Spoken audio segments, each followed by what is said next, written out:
Kebakaran hebat melanda kawasan Pasar Bawah Bukit Tinggi, Sumatera Barat pada Sabtu 11 September 2021 sekitar pukul 2:15 waktu Indonesia Barat.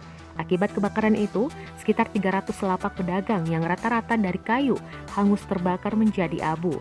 Penyebabnya masih diselidiki polisi. Perkiraan sekitar 300 lapak yang terbakar, kata Kepala Dinas Pemadam Kebakaran Bukit Tinggi, Martius Bayu yang dihubungi Kompas.com pada Sabtu.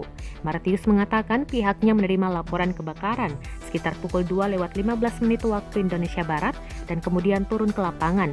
Untuk memadamkan api, pihaknya terpaksa meminta bantuan mobil damkar dari daerah tetangga seperti Agam, Padang Pariaman, Padang, dan lainnya.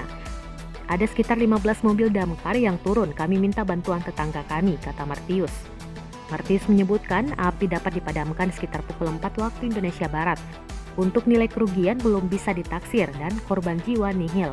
Seperti diketahui, Pasar Bawah Bukit Tinggi merupakan pasar tradisional yang dihuni oleh pedagang kebutuhan bahan pokok. Pasar ini pernah ditinjau Menteri Perdagangan M. Lutfi pada April 2021 lalu bersama anggota DPR RI Andre Rosiade. Pasar tersebut direncanakan akan direnovasi dengan anggaran 400 miliar rupiah.